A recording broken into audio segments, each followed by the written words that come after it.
Hello students, I am Nagen Pratap Singh, your math teacher. You are all welcome in today's online classes.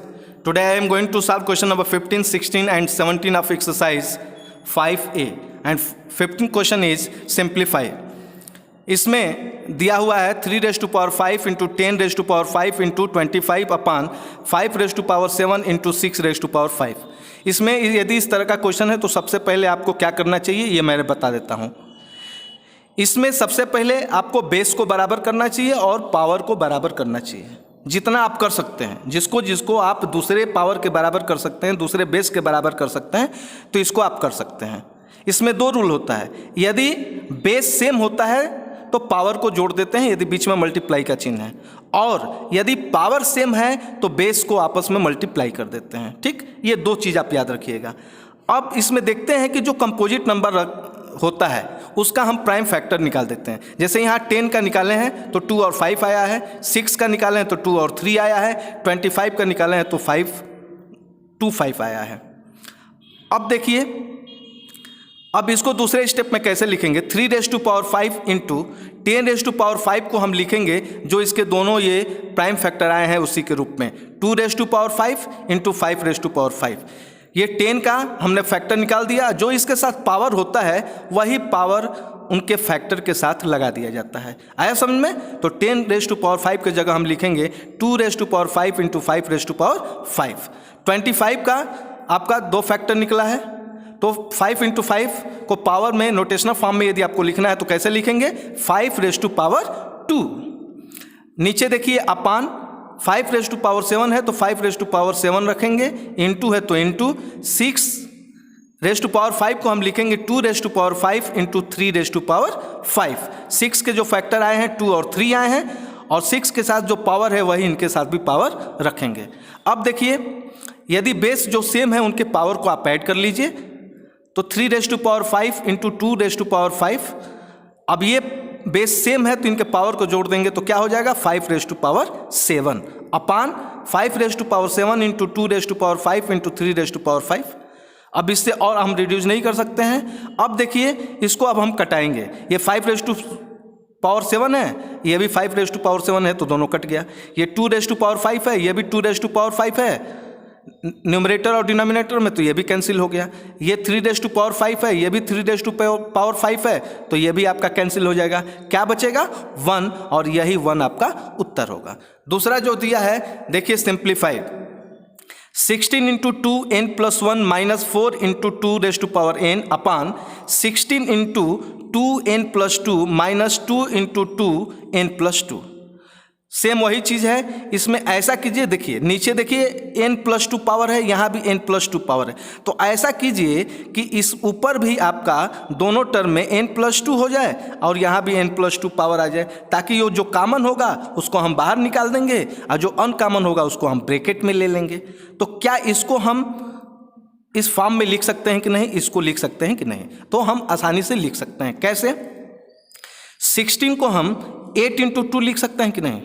अब यहाँ 2 क्यों कर रहे हैं, अब आप कहेंगे कि 4 इंटू 4 भी हम कर सकते थे, बात सही है, लेकिन यहाँ हमको पहले ही मैंने आपको बताया कि ये जो बेस होता है इस बेस के बराबर किया जाता है और पावर को भी बराबर किया जाता है। तो यहाँ हम क्या लिखेंगे कि इस बेस के बराबर हो जाए और पावर भी आपका n+2 के बराबर हो जाए। तो इसको हम पहले लिखेंगे 8 इंटू 2 इंटू 2n+1, वैल्यू कोई चेंज नहीं होगा, 8 2 16 ही रहेगा, माइनस 4 का फैक्टर निकाल लीजिए, तो 4 को हम 2⁻2 के फॉर्म में लिख सकते हैं कि नहीं, क्योंकि 2 2 4 ही हो जाएगा और हमारा बेस भी 2 के बराबर हो जाएगा। आया समझ में, क्योंकि हमको बेस बराबर किया जाता है। तो 2⁻2 इंटू 2⁻n अपान नीचे ज्यों का त्यों लिख देंगे 16 into 2n+2 minus 2 into 2n+2। अब देखिए क्या करेंगे, अब इनके पावर को जोड़ेंगे, क्योंकि ये भी बेस सेम हो गया, इसका भी बेस सेम हो गया, तो पावर को क्या करते हैं, जोड़ते हैं। अब देखिए 8 इंटू ये 2 पे 1 पावर है, ठीक, यहाँ 2 पे n+1 है, दोनों बेस सेम है तो पावर को जोड़ेंगे, तो n+1 करेंगे तो n+2 हो जाएगा कि नहीं हो जाएगा। तो इसको हम लिख सकते हैं 8 इंटू 2, बेस जो है 2 रख लिए, अब पावर को जोड़ेंगे तो n+2 आएगा, तो 8 into 2 raised to power n+2 minus, अब यहाँ देखिए 2 और 2 बेस सेम हो गया तो 2 ले लिए और इनके पावर को हम जोड़ दिए तो n+2 करेंगे तो n+2 हो जाएगा अपान 16 into 2n+2 as it is लिखेंगे, माइनस है तो minus 2 into 2n+2 as it is रखेंगे। अब इसमें आप ध्यान दीजिए, यहाँ भी 2n+2 है, यहाँ भी 2n+2 है, यहाँ भी 2n+2 है, यहाँ भी 2n+2 है, तो ये ऊपर वाला और नीचे वाला दोनों आपका कॉमन निकल जाएगा। आया समझ में कैसे? अब यहाँ देखिए 2n+2 ऊपर वाले में से कॉमन निकल गया, इसमें से 2n+2 दोनों में से कॉमन निकल गया तो क्या बचेगा 8 - 1। यहाँ 2n+2 निकल गया तो 8 - 1 और नीचे भी आपका 2n+2 जब निकल जाएगा तो क्या बचेगा 16 - 2।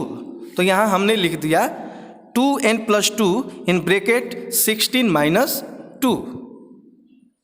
आया समझ में? अब देखिए, अब ये आपका और ये कैंसिल हो गया, अब क्या बचा 8 - 1 अपान 16 - 2। तो 8 - 1 करेंगे तो 7, 16 - 2 करेंगे तो 14, 7/14 और जब इसको रिड्यूस करेंगे तो 1/2 में आएगा और 1/2 ही आपका उत्तर होगा। इसमें देख लीजिए दिया है find the value of n when. पहला क्वेश्चन दिया है कि 5⁻2n इंटू 5⁻3 इक्वल टू 5⁻9। आया समझ में? इसमें n की वैल्यू निकालनी है तो इसमें भी आपको वही करना चाहिए, बेस और पावर को बराबर करना चाहिए। ठीक, तो इसमें तो ऑलरेडी पहले देखेंगे कि यहाँ दोनों का बेस सेम है तो पावर को जोड़ देंगे कि नहीं। तो इसको हम लिख सकते हैं 5⁻2n+3 इज इक्वल टू 5⁻9। और जहाँ बेस, यदि याद रखिएगा जहाँ n की वैल्यू निकालनी होगी उस कंडीशन में मैं बता रहा हूँ जहाँ ये आपका पावर सेम हो गया। अब यहाँ जहाँ ये आपका बेस सेम हो गया वहाँ बेस का काम खत्म हो गया।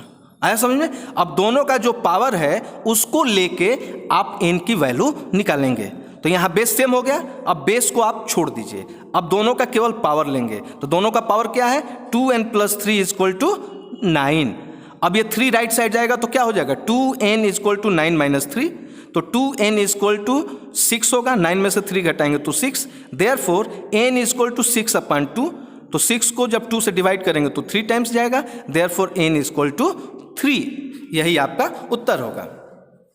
एक चीज़ फिर मैं बता दूं, यदि n की वैल्यू आपको निकालनी हो तो सबसे पहले आप बेस और पावर को बराबर करेंगे और जहां बेस बराबर हो गया अब वहाँ बेस का काम खत्म। जो दोनों लेफ्ट और राइट साइड जो पावर हैं उनको लेके अब आप आगे क्वेश्चन को हल करेंगे, जैसा कि मैंने क्वेश्चन नंबर 1 में किया। अब क्वेश्चन नंबर 2 में देखिए दिया है 8 × 2 n+2 इक्वल टू 32।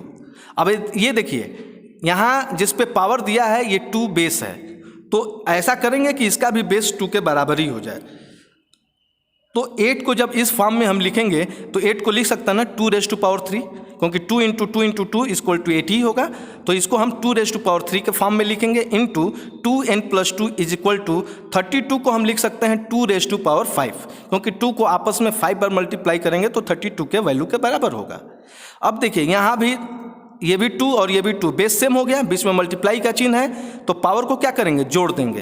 तो जब पावर को जोड़ेंगे तो क्या होगा n+2 + 3 तो n+5 हो जाएगा। 2⁻n+5 is equal to 2⁵। मैंने एक चीज़ और भी आपको बताया कि जब बेस सेम हो गया तो बेस का काम खत्म। दोनों का जो पावर है लेफ्ट साइड और राइट साइड अब उसको लेके हम n की वैल्यू निकालते हैं। Is equal to n+5 equal to 5, तो therefore n equal to 5 right side जाएगा, तो n इक्वल टू 5 - 5। अब 5 में से 5 घटाएंगे तो 0, देयरफॉर n इक्वल टू 0। इसमें n की वैल्यू क्या होगी 0। एक बार फिर से मैं आपको बता दूं कि इस सिंप्लीफिकेशन में, इस तरह के क्वेश्चन में आपको पावर और बेस को बराबर करना चाहिए, जिसके आधार पे ही आप इसको आसानी से हल कर सकते हैं। इस वीडियो में बस इतना ही। अगले वीडियो में मैं नेक्स्ट एक्सरसाइज 5B लेके आऊँगा। तब तक के लिए धन्यवाद।